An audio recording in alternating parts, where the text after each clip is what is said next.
દેશભરમાં ગણેશ ઉત્સવ પૂરજોશમાં ચાલી રહ્યો છે અને ગણેશ પંડાલોમાં ભક્તોની ભારે ભીડ જોવા મળી રહી છે। આ દરમિયાન ગુજરાતના ભાજપના ધારાસભ્ય રીવાબા જાડેજાનો એક વિડીયો સામે આવ્યો છે, જેમાં તે તેમના મત વિસ્તાર જામનગર ઉત્તરમાં ભગવાન ગણેશના પંડાલમાં લાડુ બનાવતી જોવા મળી રહી છે। મળતી માહિતી મુજબ જામનગરમાં કૃષ્ણનગર શેરી નંબર 4માં ગણપતિ બાપાને 15,000થી વધુ મોદકનો ભોગ ધરવામાં આવ્યો હતો। અહીં જય અંબે મિત્ર મંડળ દ્વારા ગણપતિ ઉત્સવની ઉજવણી કરવામાં આવી હતી। આ દરમિયાન ધારાસભ્ય રીવાબા જાડેજાએ મહિલાઓ સાથે મોદક બનાવ્યા હતા। આ લાડુ અબોલ પશુઓને પણ લાડુ આપવામાં આવશે।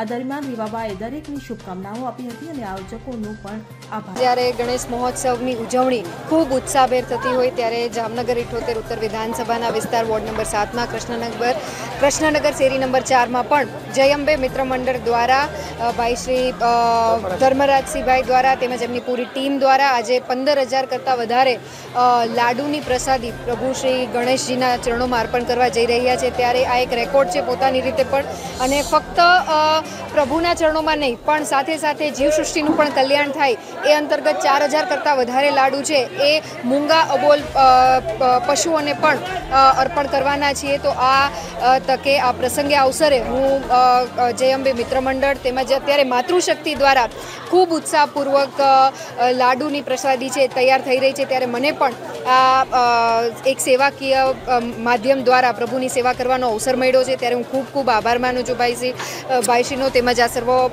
મંડળનો। આવનારા સમયમાં પણ આપણે અત્યારે ખૂબ ઉત્સાહભેર જ્યારે ગણેશ મહોત્સવ ઉજવી રહ્યા છીએ ત્યારે આપ સૌ નગરજનોને પણ પ્રેસ મીડિયાના માધ્યમથી ખૂબ ખૂબ શુભકામનાઓ પાઠવું છું। પ્રભુ આપનું આપના પરિવારજનોનું જીવન મંગલમય બનાવે તેવી પ્રભુ શ્રી ગણેશજીના ચરણોમાં પ્રાર્થના સાથે ફરી એક વખત આ ગણેશ મહોત્સવની આપ સૌને ખૂબ ખૂબ શુભકામનાઓ। અત્યારે ઘણા બધા વિસ્તારના લગભગ 50 કરતાં વધુ બહેનો દ્વારા આ લાડુનો પ્રસાદ છે એ બનાવવામાં આવી રહ્યો છે। ભાઈઓનો પણ એમાં ખૂબ સારો સહકાર છે, એટલે ખૂબ ઉત્સાહપૂર્વક અને આપણા દેશનું એક કલ્ચર છે, ડાયવર્સિટી છે કે હરેક તહેવાર આપણે ભારતીય સંસ્કૃતિ પરંપરા અને ધાર્મિક વાતાવરણમાં ઉજવીએ છીએ, ત્યારે એ ધાર્મિકતાનો અનુભવ, એ ઉત્સાહ ઉલ્લાસ અને એક પ્રસંગનો અનુભવ છે એ આજે મને પણ થયો છે અને મને પણ અહીંયા ઉપસ્થિત રહેવાનો અવસર મળ્યો, એ બદલ હું ખૂબ ખૂબ મારી જાતને આ મિત્ર મંડળને અને પૂરા આખી જે ટીમ છે, આયોજનની ટીમ છે, એમને ખૂબ ખૂબ ધન્યવાદ પાઠવું છું। Thank you. Bureau report CN24 news. હવે જુઓ દેશ દુનિયાની તમામ ખબરો તમારી આંગળીના ટેરવે। ઉઠાવો મોબાઈલ અને Google Play Store પરથી ડાઉનલોડ કરો અમારી CN24 ન્યૂઝ મોબાઈલ એપ।